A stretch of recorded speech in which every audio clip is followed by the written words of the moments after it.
বাংলাদেশ জামায়াতে ইসলামী শরণখোলা উপজেলা শাখার উদ্যোগে ৯৮/৪ মোরেলগঞ্জ শরণখোলা এর গণমানুষের নেতা ও সংসদ সদস্য প্রার্থী জননেতা জনাব অধ্যক্ষ আব্দুল আলিমের শরণখোলা আগমন উপলক্ষে বিভিন্ন অফিস ও শিক্ষা সৌজন্য সাক্ষাৎ করেন উপজেলা প্রশাসন, শরণখোলা থানা, উপজেলার স্বাস্থ্য কমপ্লেক্স পরিদর্শনের পর প্রেস ব্রিফিং এর মাধ্যমে শরণখোলার বিভিন্ন বিষয় সরকারের কাছে তুলে ধরেন।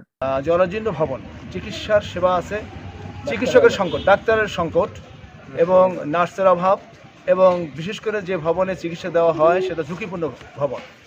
এখন রিপেয়ারের জন্য একটু শর্ট বরাদ্দ হয়েছে। মূলত এই ভবন রিপেয়ার করলে চলবে না, শরণখোলার জন্য নতুন করে একটি ভবন দরকার। পর্যাপ্ত জায়গা রয়েছে।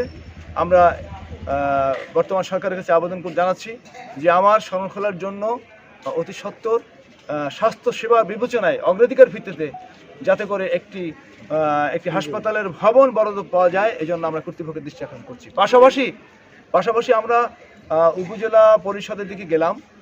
সেখানে ইউনো সাহেব যে ভবনটায় বসেন সেটা সহ অন্যান্য কর্মকর্তাদের ভবনগুলো অত্যন্ত ঝুঁকিপূর্ণ, নিরাপদ নয়, অনিরাপদ জায়গায় আমাদের কর্মকর্তারা আমাদের জনগণের সেবা দিতে তারা কুণ্ঠাবোধ করছে। সুতরাং যথাযথ কর্তৃপক্ষের মাধ্যমে আমি এই সরকারের কাছে আবেদন রাখছি শরণখোলাবাসীর পক্ষ থেকে যে অতি শীঘ্র এই জরাজীর্ণ ভবনগুলোকে যাতে নতুন করে করা হয়, এই জন্য আমি সরকারের দৃষ্টি আকর্ষণ করছি। সবাইকে ধন্যবাদ। আরো পরিদর্শন করেন উপজেলা মাধ্যমিক শিক্ষা অফিস, উপজেলা প্রাথমিক শিক্ষা অফিস, রায়ন্দা সরকারি পাইলট হাই স্কুল, শরণখোলা আরকেডিএস বালিকা বিদ্যালয়, শরণখোলা আইডিয়াল ইনস্টিটিউট। সর্বশেষ বৃক্ষরোপণ কর্মসূচিতে অংশগ্রহণ করেন এবং সবাইকে বৃক্ষরোপণ করতে উৎসাহিত করেন। সম্মানিত শরণখোলাবাসী, আসসালামু আলাইকুম ওয়া রাহমাতুল্লাহ। তারুণ্যের যুব কল্যাণ যে প্রতিষ্ঠান, এই প্রতিষ্ঠানের উদ্যোগে শরণখোলাকে সবুজ করার জন্য, শরণখোলার পরিবেশকে স্বাভাবিক করার জন্য এই বর্ষাকালীন বৃক্ষরোপণ যে আয়োজন করা হয়েছে, আমরা তাকে সাধুবাদ জানাই। আসুন আমরা প্রত্যেকে নিজ নিজ জায়গায় থেকে তাদের দেখানো পথ অনুযায়ী আমরা বৃক্ষরোপণ করি এবং আমাদের জন্মভূমিকে আমরা সুরক্ষা দিই।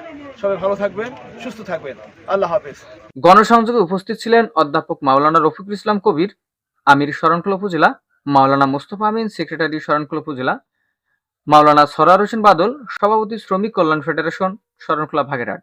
এছাড়াও শরণখোলা উপজেলার বিভিন্ন পর্যায়ের অন্যান্য নেতাকর্মী তার সাথে উপস্থিত থেকে অফিস পাড়া গণসংযোগ বাস্তবায়ন করেন।